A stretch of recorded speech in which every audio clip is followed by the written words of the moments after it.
The following is an HDNet original presentation. The following story contains graphic images that could be disturbing to some. Viewer discretion is advised.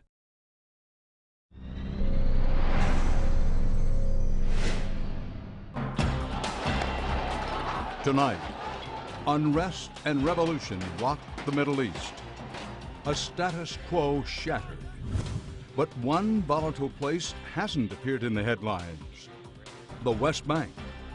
Once an epicenter of instability and violence, today is calm, thanks in large part to a little-known U.S. military program. Can this fragile stability hold? That remarkable story, tonight on Dan Rather Reports.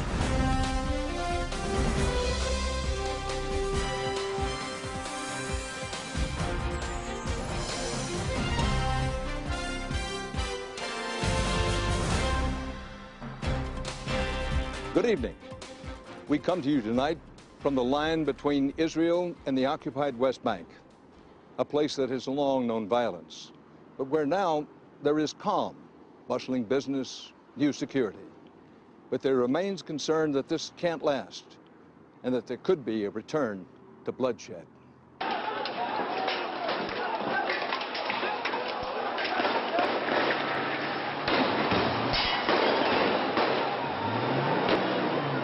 It's a bloodshed that many of us remember all too well. Until recently, these were the pictures that came to our television sets from the West Bank. Israeli Defense Forces, known as the IDF, squaring off with young Palestinian stone throwers. Tear gas, bullets, the scream of sirens. And then there were these gruesome images from Israel. The deadly aftermath of Palestinian suicide bombers, one after another, streaming in from the West Bank. On the diplomatic front, peace talks between Israel and Palestinians seeking statehood perpetually stalled at the starting line. All this leaves an impression of a region in constant conflict. But behind the scenes in recent years, something remarkable has happened.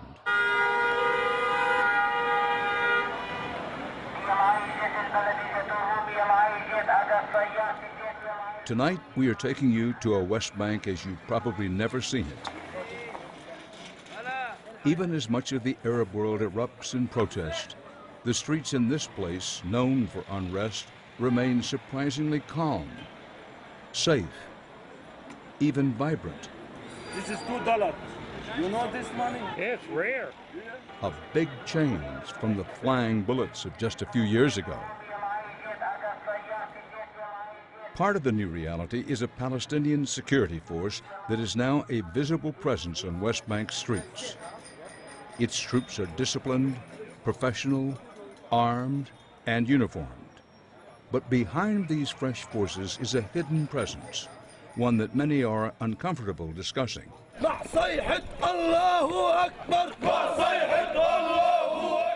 Under the radar, the United States has been funding and training these troops to help the Palestinian government bring stability to the West Bank.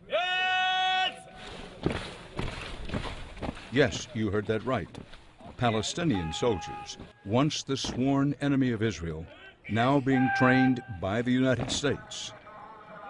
And this little-known program that would have been at one time unthinkable has now helped usher in a new era of security. But to understand how we got here, we have to start our story in a much different time. Where you're walking right now, when I was an attaché here before, was nothing but a battleground. And a lethal battleground. Lethal battleground. The Palestinians were mainly on these two streets here.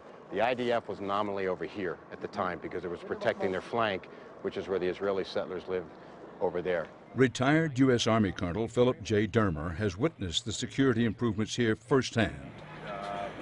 He was one of the few people who was around for the launch of the U.S. military program that trained these troops who have helped transform the West Bank.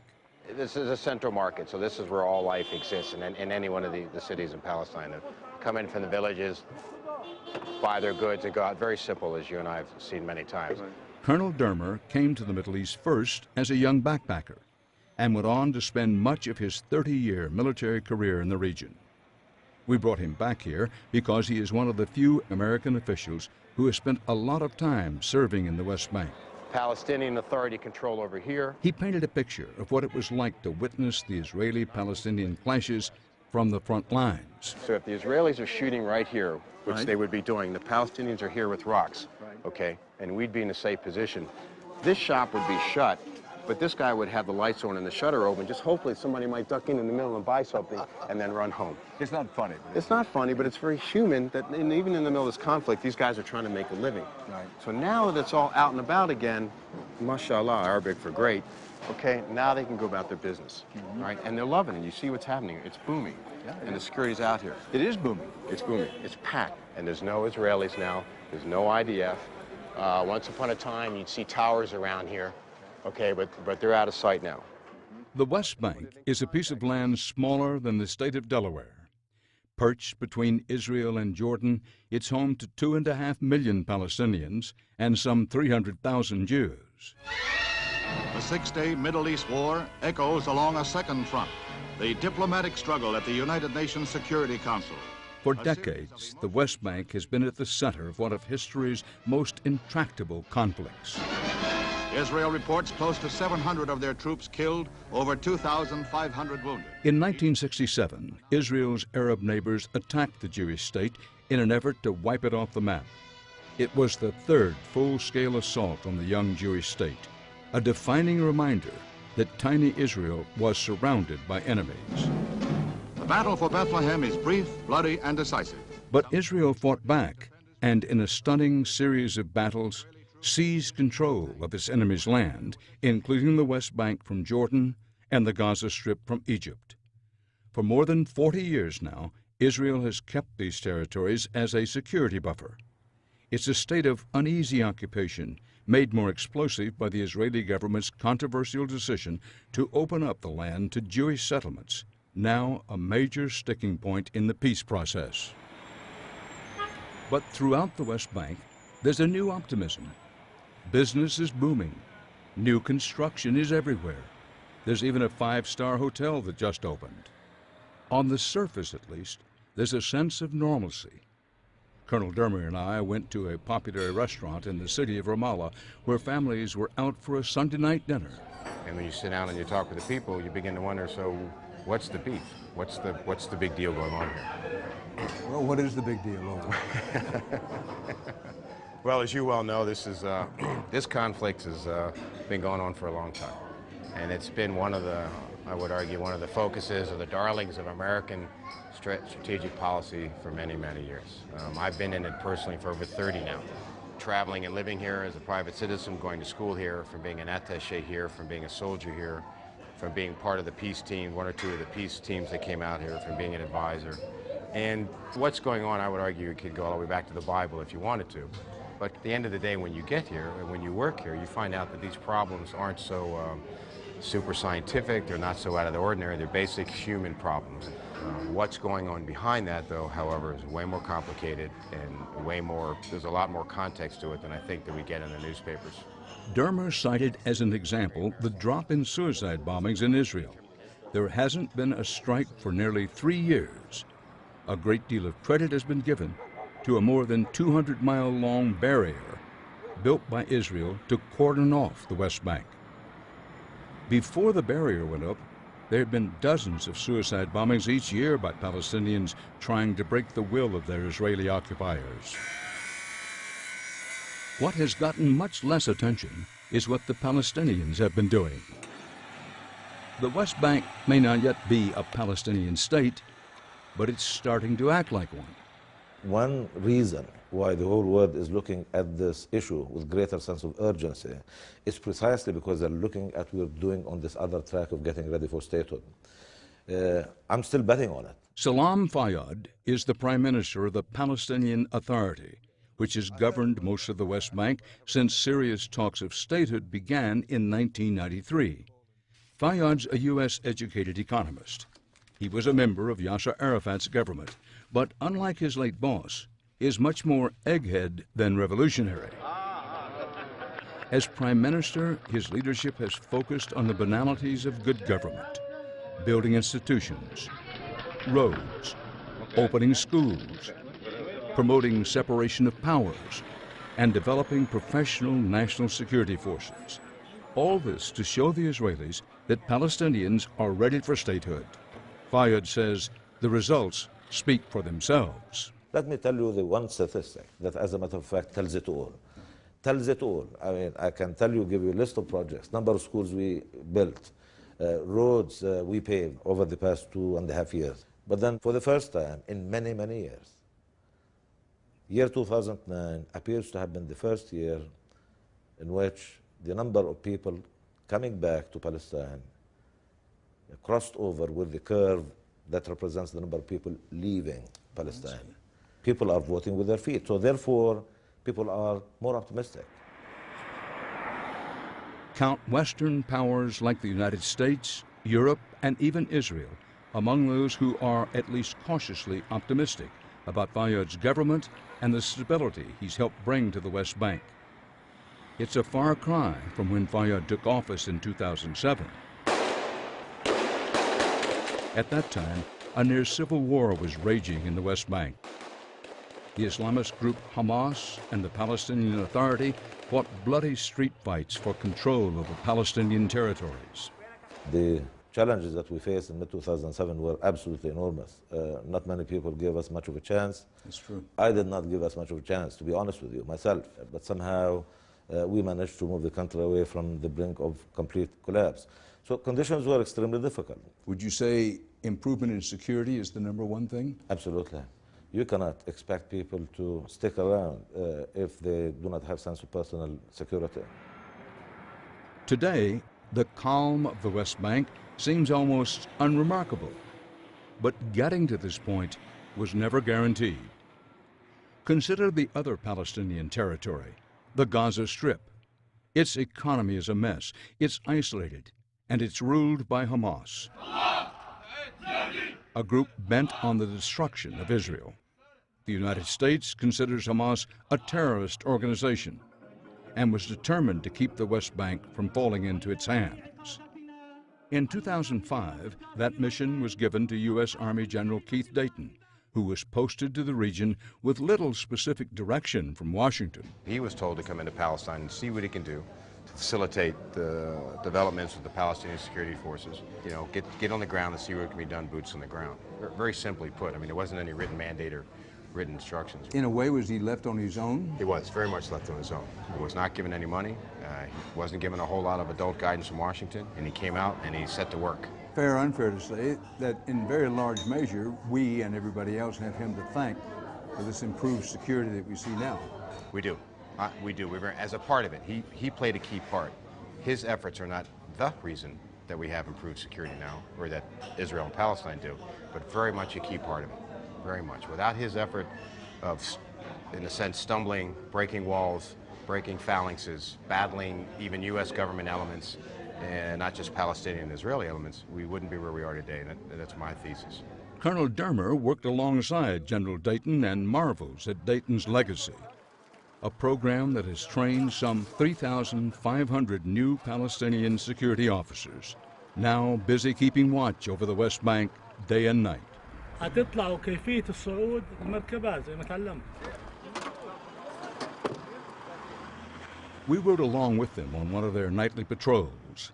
The American training program behind these troops is known as the United States Security Coordinator's Office, the USSC, and has cost a relatively modest $400 million over 5 years. I just want to know, we're kind of getting a profile of a checkpoint. When you stop a car, what are you looking for? احنا في لنا اشخاص مطلوبين اشخاص فعلى الهوية الوثيقة الشخصية لو بنبحث عنها. And when you look at a car, what makes you decide to stop a car? يعني احنا ما بنستثني اي سيارة من لما تكون جيتنا بلاغ من العمليات انه في اشخاص مطلوبين ما بنستثني اي سيارة. General Dayton's influence here is so great that these troops are known locally as Dayton forces. General Dayton may not be well known in his native United States, but here in the West Bank, Everybody seems to know his name. We traveled to the biblical oasis of Jericho in the low and dusty Jordan Valley. It's an area popular with American tourists who come to see the ancient sites, but little do they know that their tax dollars have built a modern military training facility on a nearby mountaintop.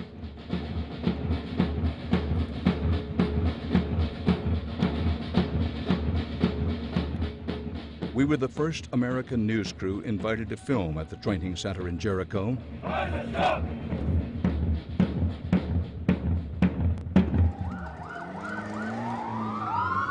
It's clear that the forces here were taking their mission seriously. They gave us a demonstration that highlighted their lethal training.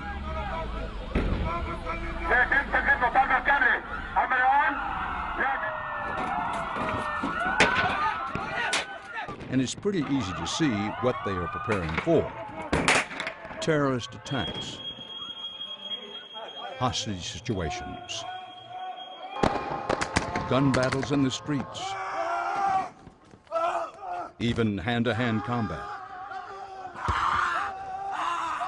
Some might see this training and think back to when the U.S. and Israel considered the Palestinian Liberation Organization, the predecessor to today's Palestinian government, to be a terrorist organization.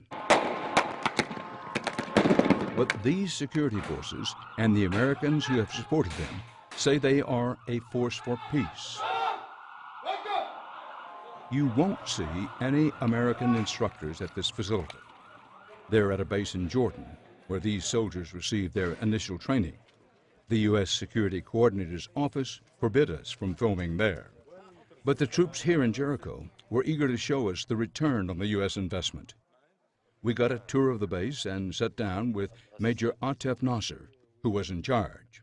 To someone in the United States who is watching and listening and says, well, we're spending this money helping the Palestinians build these security forces, why should we do that?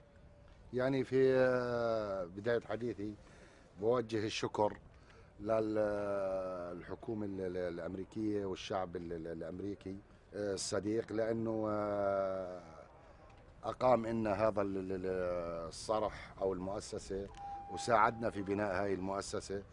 وطبعا الشعب الأمريكي أكيد أنا مدرك تماما إنه معني بالسلام ومعني بالاستقرار في المنطقة بشكل خاص وبشكل عام، وإحنا كذلك نتمنى ونتطلع إلى مساعدتهم لإحقاق الأمن والاستقرار بالمنطقة بشكل عام. وأعتقد إنه هذا الرابط المشترك اللي إحنا نسعى له إحنا والأصدقاء الأمريكيين حتى يستطيعوا أطفالنا يعيشوا بأمان واستقرار سواء كانوا من الشعب الفلسطيني أو الشعب الإسرائيلي. In a previously unthinkable arrangement, Palestinian security forces are even working side by side with the Israeli military in the West Bank. The reason for this uneasy alliance is to root out their common enemy, Hamas. But the Israelis wouldn't allow us to see this in action because that part of the story is so sensitive. At face value, most Palestinians welcome the presence of the new security forces on their once lawless streets. But when pressed, many are uncomfortable with Palestinian forces working so closely with their Israeli occupiers. The question that often comes up is, who are these forces designed to protect? Israelis or Palestinians? The issue exploded when, of all people, General Dayton set off a diplomatic firestorm addressing a pro-Israel crowd at the Washington Institute for Near East Policy in 2009. Make sure you understand that. We don't provide anything to the Palestinians unless it has been thoroughly coordinated with the State of Israel and they agree to it. General Dayton meant to praise the progress of the Palestinian security forces, but he ended up playing into the hands of critics who say they're collaborating with Israel. Now, upon the return of these new men of Palestine, they have shown motivation, discipline, and professionalism, and they have made such a difference, and I'm not making this up, that senior IDF commanders ask me frequently, how many more of these new Palestinians can you generate, and how quickly? Because they're our way to leave the West Bank. The offhand remark reinforced what many Palestinians feared, that these new forces were simply a tool of Israel. Almost immediately, Hamas seized on the comments for their own propaganda purposes, and the Palestinian leadership was placed on the defensive. Mr. Prime Minister, what was the effect here and on you and your efforts of the United States General Dayton's statements in Washington about creating a new Palestine? Unfortunate. That caused us, if we talk about political problems and all. It was hurtful. Yeah, unfortunate. And, those comments, found a lot of currency, and a lot of people dealt in that currency and still do. And as a matter of fact, the sad part about that whole narrative, it doesn't really even come close to representing what General Dayton was supposed to help us with at all. General Dayton's mandate was to really oversee a program of training and rehabilitation of our security services.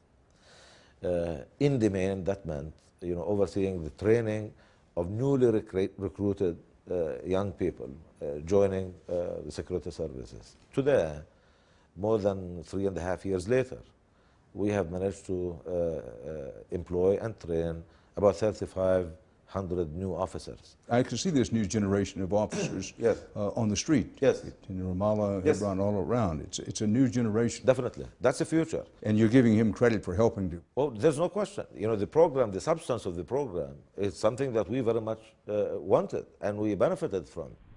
General Dayton left his post here at the American consulate in Jerusalem in October 2010 and was replaced by Lieutenant General Michael Moeller, who is clearly taking a much lower profile.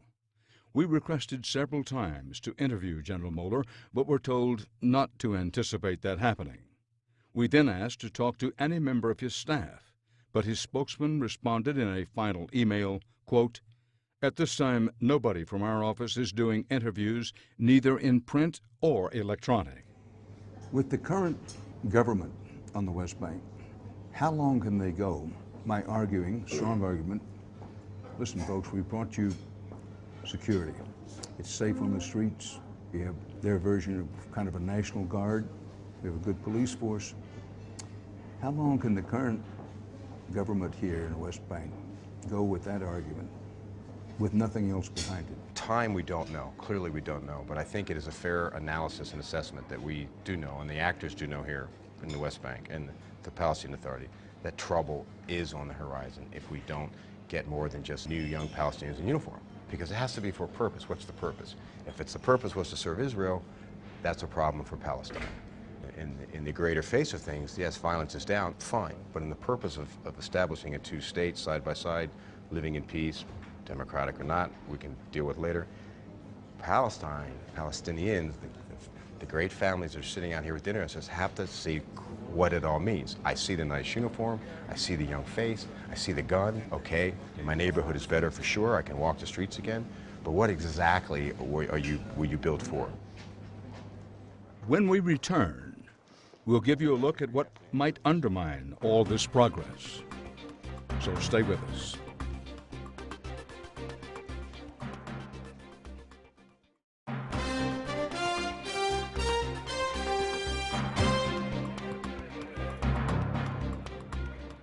We've been looking tonight at the thousands of new Palestinian security personnel on West Bank streets, trained by America, working behind the scenes with their Israeli occupiers to root out Hamas. But this is the Middle East, where the long term matters most, and with parts of the conflict stretching back thousands of years, things are not always how they appear. Colonel Philip Dermer, who worked here for more than 30 years, knows this better than most, and he says the West Bank city of Hebron is a perfect example of how the short-term stability promoted by the United States could explode at any moment. But to put it in context, this is all very good, and the USAID and the State Department in Washington say, hey, business is booming in the West Bank, 7% growth rate by the World Bank. Okay, good, but there's a but. We walked towards an Israeli military checkpoint And Colonel Dermer said that for all the talk about the U.S.-trained new Palestinian security forces, it's clear to everyone in the West Bank who's really in charge here: the Israeli military. If they define a threat and they think the Palestinian Authority will not do anything about it, they will act on their interest. And this is one of the downsides of how far we've come with this United States security training. This part of Hebron is one of the few areas in the West Bank where Israeli settlers and Palestinians live extremely close to one another. But it would be misleading to say that Jews and Arabs are living here together. The two populations are separated by a maze of Israeli checkpoints and buffer zones. Colonel Dermer said that what is taking place here in Hebron is indicative of the problems throughout the entire West Bank, problems that threaten to undermine the fragile gains in security. Center of Hebron was here once upon a time. So these were Palestinian places? Yes, all Palestinian homes and neighborhoods. Were these Palestinians displaced? They're gone. They're gone. They're not here. Their businesses are shuttered. They're gone. Just a few years ago, this very street bustled with dozens of Palestinian businesses, like the ones on the other side of the checkpoint. But the Israelis relocated these businesses and closed the street in the name of security, because this is also home to some 700 Jewish settlers. They are protected by a robust Israeli military presence. All this makes the settlers feel safer, but the resentment among the Palestinians nearby is palpable. Israeli soldiers even blocked our Palestinian cameramen from walking these streets, but let the rest of our crew pass. If we're now boasting in America and elsewhere that we've got a great new security progress within the Palestinian territories, great. But what's the real next step? How do we seal the deal? And you seal the deal by having life, by letting life become its normal self, take its normal pace. You're not seeing that here. To the eye and ear, just walking through here, there's virtually no life. Nobody. Gone. And it's been slowly. First one business, then two businesses. Dermer says it's not enough for the U.S. to simply train new forces. A lasting stability, he says, will depend on Palestinians knowing that they're the ones in charge. We keep seeing these agreements as end states, and they're not. They're markers along the way. You know, we can't stop at the fact that we have great-looking guys in uniform. And they're waiting. The kids in uniform out there will tell you, Dan, that, you know, we've done our part. I'm now in the street protecting Palestinian interests or taking care of Hamas or killing bad guys. Okay, well, what are you guys doing? What are you guys doing in Washington? We're waiting. We did our part. And when they see this, they're like, you aren't doing anything. Well, what are we doing in Washington? Well, it's a good question. It's a good question. I'm not so sure we understand the context out here at all. Dermer says that problem is rooted in a very basic premise. The U.S. Security Coordinator's office is based in Jerusalem, and travel to the West Bank by its American staff is highly restricted for security reasons. Dermer says this fact alone compromises any hope of understanding such a complex place. Who in the hierarchy of the American government walks the ground here, takes a look? Nobody. Sees what the situation is. Nobody. Up close and personal. They don't come down. If it is, it's once in a tour, maybe twice. They don't do it. They have not been in here since 2000. Dermer says that means American policymakers miss the context and small signs of tension you can only get from walking the streets and seeing things on the ground firsthand. You see the signs here? You know, I would argue as an American policymaker, take that sign down. Just get rid of the sign. Start changing the whole attitude in the face of things in the populace. But that's easier said than done in a place where both peoples say their claim to the land stretches back to the age of Abraham, an important figure in both religions whose tomb is just down the road. Unfortunately, inside now has been walled off. This is the Jewish entrance. The Jewish settlers don't even call this area the West Bank. They prefer the biblical name of Judea and Samaria, and they say they have a religious obligation to live here. This area, Judea and Samaria, is the heart and cradle of Jewish history and of Jewish homeland. So there is no any justification for a Palestinian state. Noam Arnon was a founding member of one of the most controversial settlements in the West Bank. It's a limestone warren of narrow alleys and steep stairways that slices through Palestinian Hebron.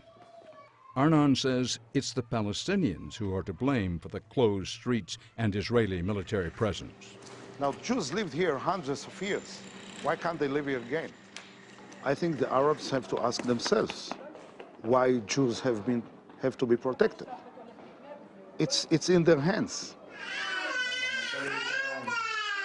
The settlement is growing. Most settlers have more than 6 children. Arnon has 8. And as a result, this preschool classroom is bursting with activity. But Arnon says that the settlement is as much about the past as the future, and that every stone has a story. So all around you see the previous Jewish community. It was a religious community. People lived here. Mostly they were not Zionists. They were simple Jews. Jews and Palestinians lived in Hebron together for centuries. But in 1929, dozens of Jews were killed in what is now known as the Hebron Massacre. After Israel took over the West Bank in 1967, Arnon and his fellow settlers moved here and dedicated their lives to restoring the community. Shalom, shalom.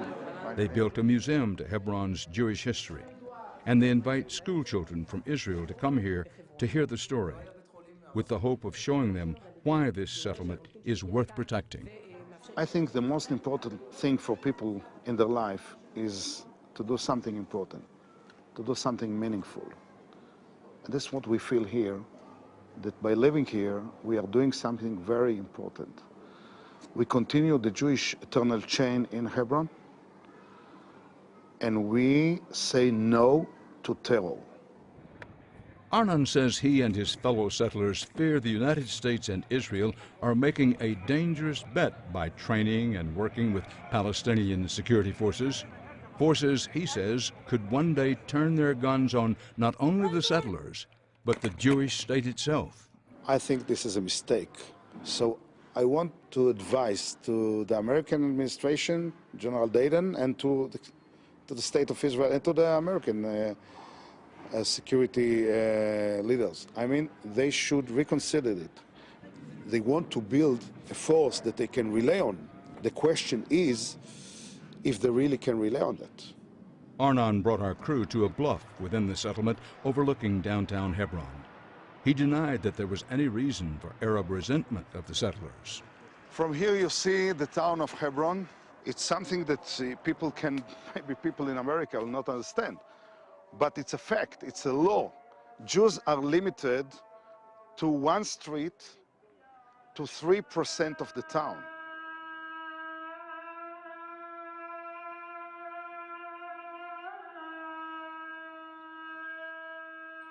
And you see here these Arab children, no one is hungry and no one is suffering, and everyone is كيف الحال؟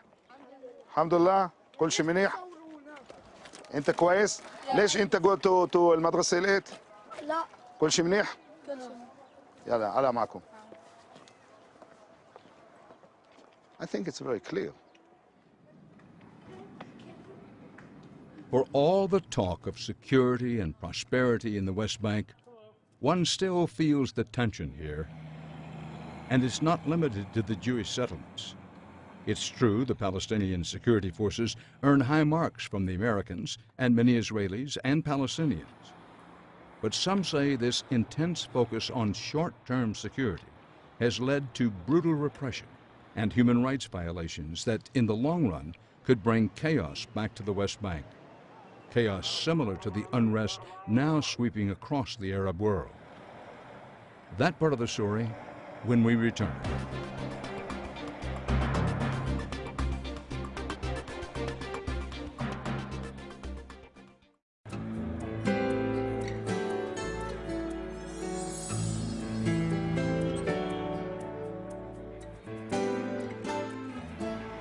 Tonight we've been looking at a West Bank that is more prosperous and peaceful than it's been in years. But there remains a tension boiling beneath the surface. 4 Israelis have been shot dead in the West Bank near Hebron. In the West Bank yesterday, 2 possibly Israelis shot designed and to wounded disrupt today. the talks. 4 Israeli This past August, a family of 4 Israeli settlers was killed outside of Hebron. The military wing of Hamas claimed responsibility, and the incident quickly escalated into a major test for the new Palestinian security forces. They jumped into action, rounding up over 700 known Hamas members and sympathizers, including Nadal al-Kawasmi, who says he was held for months without proper charges and tortured. أساليب الشبح يعني تتفاوت. في كان الشبح واقفا بحيث أن الإنسان يتم تقييده إلى الخلف بكلبشات وعصب عينيه. في كان برضه يتم الشبح بطريقة أقسى من خلال برضه تكبيل الشخص إلى الخلف وربطه في حبل وتعليقه في باب الزنزانة أو حتى في ماسورة خاصة في السقف. Al-Kawasmi had spent 10 years in an Israeli prison for his ties to Hamas, and he says that was why he was swept up in the Palestinian Authority's dragnet. He told us the security forces used the murders as an opportunity to crack down on the political opposition, and that while in custody, he was tortured 18 hours a day by interrogators intent on silencing him and others. أنا يعني زي ما أسلفت يعني أنا اعتقلت عند الإسرائيليين. هذا الأسلوب من التحقيق لم يكن موجوداً. يعني من 98 أنا أتذكر يعني صدر قرار من محكمة العدل العليا الإسرائيلية بمنع التعذيب في سجون الإسرائيليين بهذه الصورة وبهذه الطريقة. وتم التحقيق معي في 2003 لدى الإسرائيليين لم يتم شبحي ولا تعليقي. يعني الشعور يعني شعور لا أستطيع أن أصفه يعني أو أستوعبه حتى إنه أنت يعني هذه الأساليب لا يتم التعامل فيها معك من قبل الإسرائيليين، يتم التعامل فيها من قبل أجهزة الأمن الفلسطينية. كان شعور كتير يعني سيء للغاية وحتى فيش إمكانية لاستيعابه. We spoke to several others, like Ahmed al-Salam Salhab, who said they were detained last fall in the same roundup.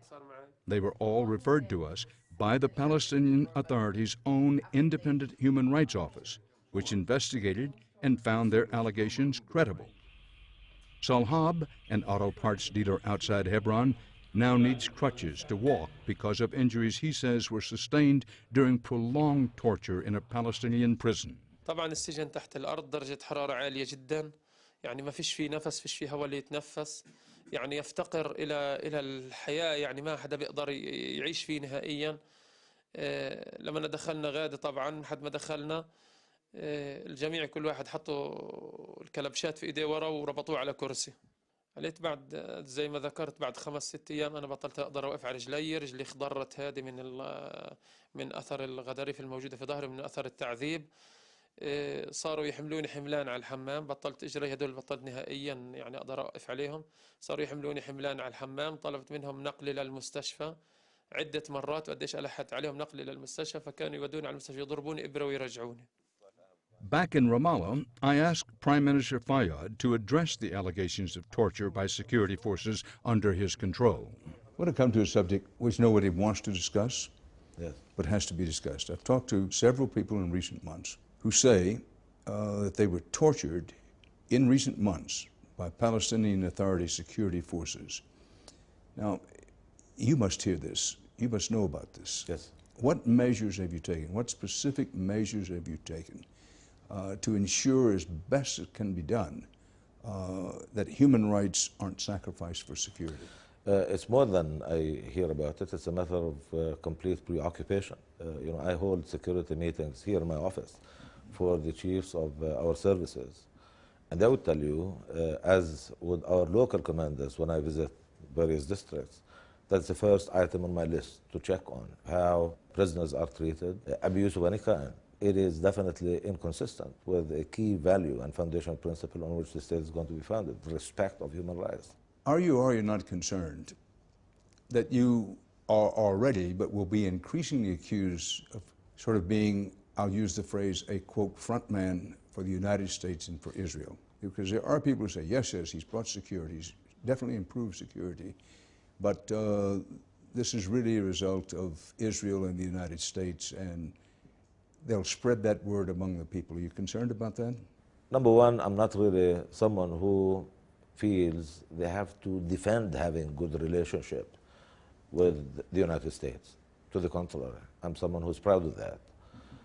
We are seeking to achieve something that is so enormously important to our people. Using phrases and terms like front man for, I'm front man for only one thing. This project, this enterprise that I call, building to a statehood. And so I'm really looking at the substance. I know what some are saying. Front man, think again and look again. This is about helping both Palestinians, but also Israelis. This is where we are. On one hand, everything is nice. The sky is blue, the sea is blue, the ship is sailing, fun. But we know that if we don't move in time, we'll meet the iceberg. Dan Meridor is Deputy Prime Minister of Israel, and he's the first to acknowledge that the security situation has gotten better in the West Bank. But he also realizes the issue of Palestinian and Israeli forces working together is a sensitive one. How are the Palestinian Authority and Israeli Defense Forces working together on the West Bank? How does that work?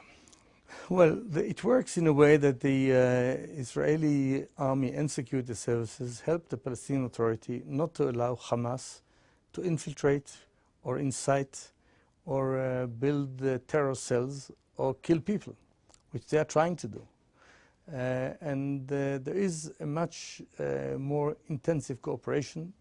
I don't think that making public is very helpful for them, but I think, in fact, there is a good cooperation. Well, clearly they've improved, but how would you rate the Palestinian security forces? Well, I think that they are better now than they were in the past, mainly in law and order for their own people, which is not an easy thing. They are working and acting against Hamas, but I haven't yet seen one person who killed Israelis that was indicted for killing Israelis. They don't do that. They do hold them sometimes under pretext, but to say you can't kill Israelis, I haven't heard them doing it yet in indicting people. But I don't want to overlook the improvement that has been made. I'm not saying here they don't do anything. They did something, but the final touch will be when we sit down and try to resolve the outstanding differences that we have on major issues that are conditions for which a state can be built. In many ways, Minister Meridor was echoing what we heard on the other side of the wall in the West Bank. Sure, the security is better, but for all the good to last, the two sides need to reach a permanent agreement. I think there is a contradiction between what we see and what we need to do. What we see is a very well-going economy, improvement in the economic situation. We see exceptionally no terror for practically 2 years because of deep and unprecedented cooperation between our services and their services. We have a common enemy called Hamas, and it works quite well. Thirdly, we see institutions building by the Palestinians, namely Salam Fayyad and his people. So things look good. The fears in the streets of bombs, of terror attacks, is not anymore what it used to be. On the other hand, it's very clear that we don't have a steady state. We need to move towards a solution. It can't stay like this forever. But if, for whatever reason, that doesn't happen, back to the question, right now, things have improved. Yeah. When you walk the streets of Ramallah and Hebron, Jericho, you can see that things have improved. But how long can they stay that way if there isn't, for whatever reason, some real movement towards statehood? Well, I don't have a time answer for that. I don't know. But I don't think there's a reason to postpone the negotiations and the agreement on statehood. I don't say that it's going to be easy. Even in our midst, even in our government, there are different views about those details, where the border should be, how much of the land should be in their hands, and how much should be retained in the blocks that Israel wants to retain, as was more or less in principle agreed, not in details yet, which makes it even more urgent to start it earlier. So we won't have a long time. We won't need to wait long for statehood to come. Well, we went to Hebron and saw, just to take an example, in Hebron, businesses, if not booming, certainly bustling. Safety on the streets seemed to be quite good.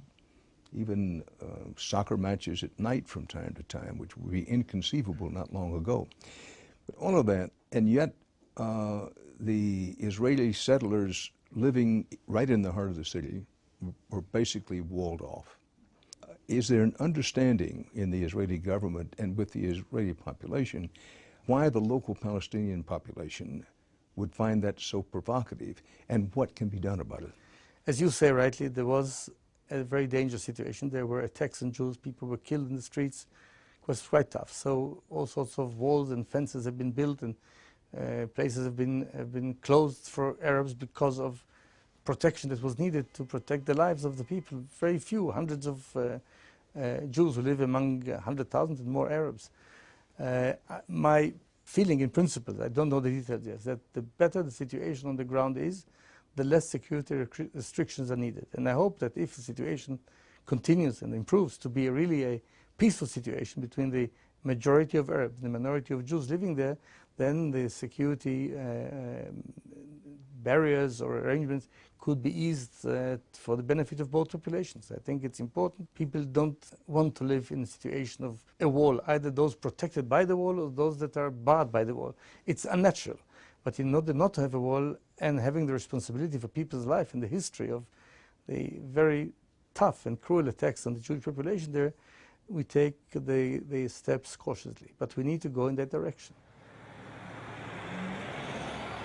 The Israelis have dismantled several checkpoints in the West Bank that had impeded the flow of people and goods between Palestinian cities.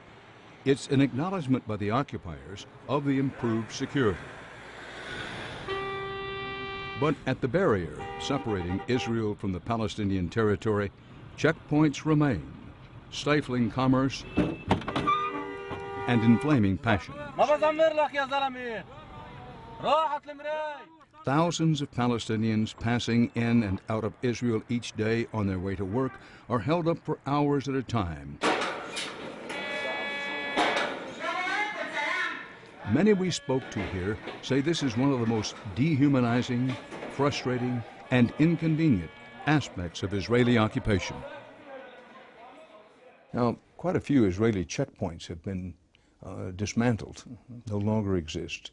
But the ones that remain, when I talk to the Palestinians, they say, Dan Rather, you have no idea how difficult this makes life for us. Simply to get to work can be extremely frustrating and even humiliating, they use the word. Do you think that the building resentment and anger among the Palestinians against Israelis undercut the short-term security successes that have been on the West Bank? It's always a tough question. In the short term, if you know that if you lift the barrier, you'll have terror activities and children, women and men will be killed, then you need to have it. But there is always the assessment that you ask for. Is it more beneficial or detrimental in the long run?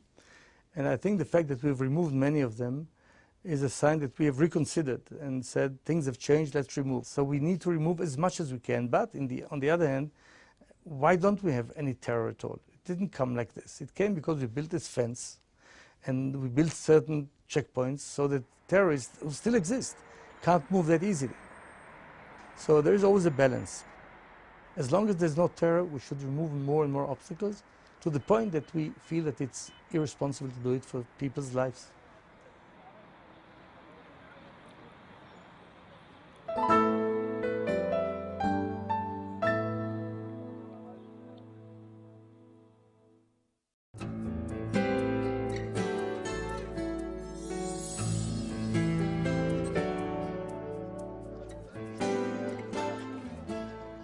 In one sense, the story could start and end right here today because the wall. I mean, as you well know, once you put up a wall, this is signatory to, well, there's walls up, it makes a good neighbor, a good fence, we're done with you. We met back up with Colonel Dermer at the wall on the outskirts of Ramallah. This barrier is a visible symbol of the paradox we've examined tonight. For the Israelis, it's created a sense of security in the short term.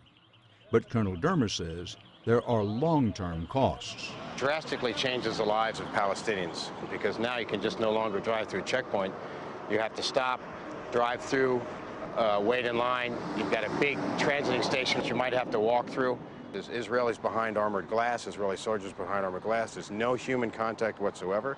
And in order to get two peoples to live side by side and to up the ante for the next stage, we have to this should be toned down. This should be modified a little bit. Dermer's critique extends to American policy in the Middle East, specifically the training of Palestinian troops.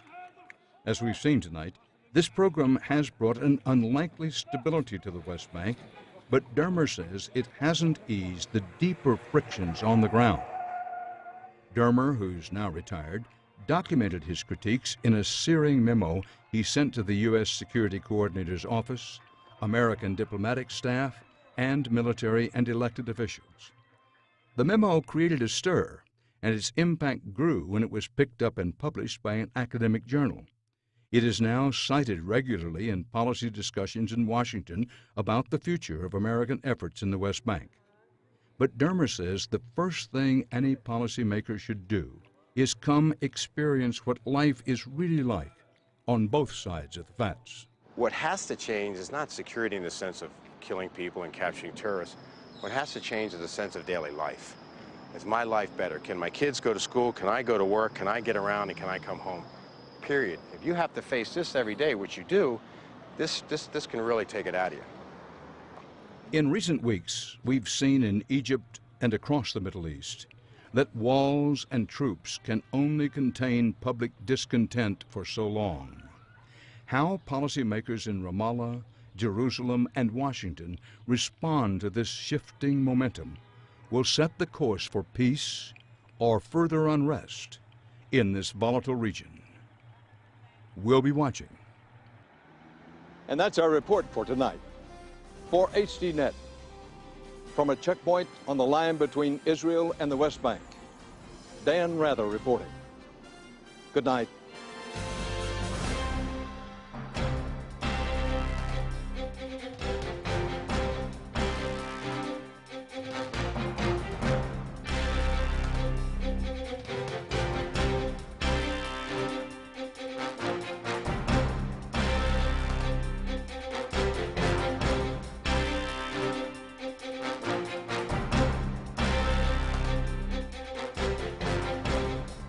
If you would like to add your name to an email list for information on upcoming programs, or if you would just like to send a question or comment, please email us at viewer@hd.net.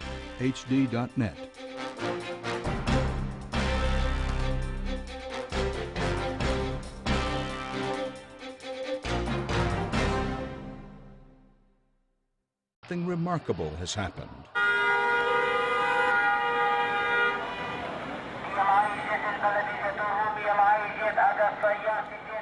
Tonight, we are taking you to a West Bank as you've probably never seen it.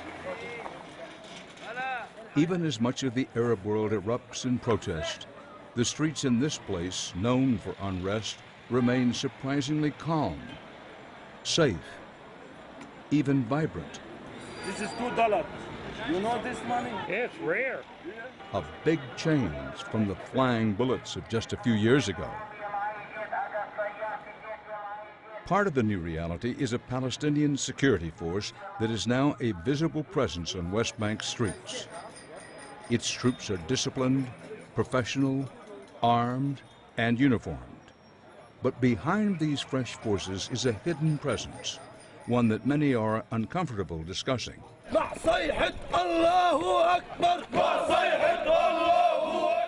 Under the radar, the United States has been funding and training these troops to help the Palestinian government bring stability to the West Bank. Yes, you heard that right. Palestinian soldiers, once the sworn enemy of Israel, now being trained by the United States. And this little-known program that would have been at one time unthinkable has now helped usher in a new era of security. But to understand how we got here, we have to start our story in a much different time. Where you're walking right now, when I was an attaché here before, was nothing but a battleground. And a lethal battleground. Lethal battleground. The Palestinians were mainly on these two streets here. The IDF was nominally over here at the time because it was protecting their flank, which is where the Israeli settlers lived. over there. Retired U.S. Army Colonel Philip J. Dermer has witnessed the security improvements here firsthand. He was one of the few people who was around for the launch of the U.S. military program that trained these troops who have helped transform the West Bank.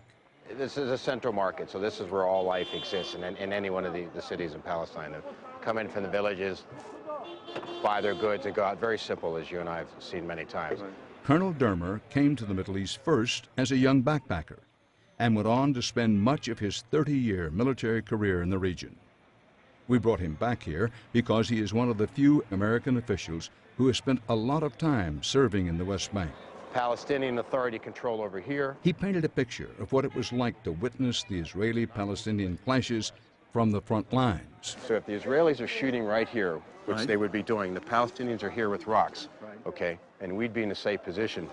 This shop would be shut, but this guy would have the lights on and the shutter open, just hopefully somebody might duck in the middle and buy something and then run home. It's not funny. It's not funny, but it's very human that even in the middle of this conflict, these guys are trying to make a living. Right. So now that it's all out and about again, mashallah, Arabic for great, okay, now they can go about their business, right? And they're loving it. You see what's happening. It's booming. And the security's out here. It is booming. It's booming. It's packed. And there's no Israelis now. There's no IDF. Once upon a time, you'd see towers around here. Okay, but they're out of sight now. The West Bank is a piece of land smaller than the state of Delaware. Perched between Israel and Jordan, it's home to 2.5 million Palestinians and some 300,000 Jews. The six-day Middle East war echoes along a second front, the diplomatic struggle at the United Nations Security Council. For decades, the West Bank has been at the center of one of history's most intractable conflicts. Israel reports close to 700 of their troops killed, over 2,500 wounded. In 1967, Israel's Arab neighbors attacked the Jewish state in an effort to wipe out.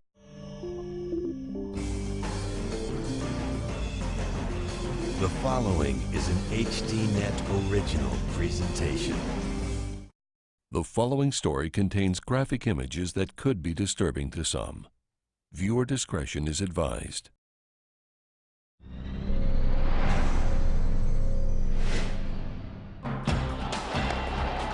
Tonight, unrest and revolution rocked the Middle East.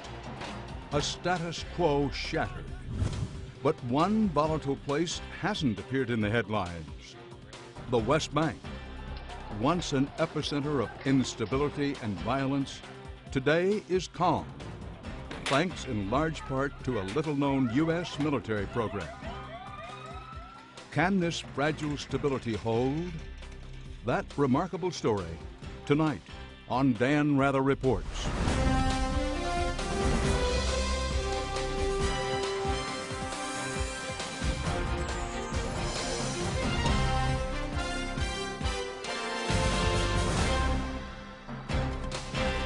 Good evening. We come to you tonight from the line between Israel and the occupied West Bank, a place that has long known violence, but where now there is calm, bustling business, new security. But there remains concern that this can't last and that there could be a return to bloodshed.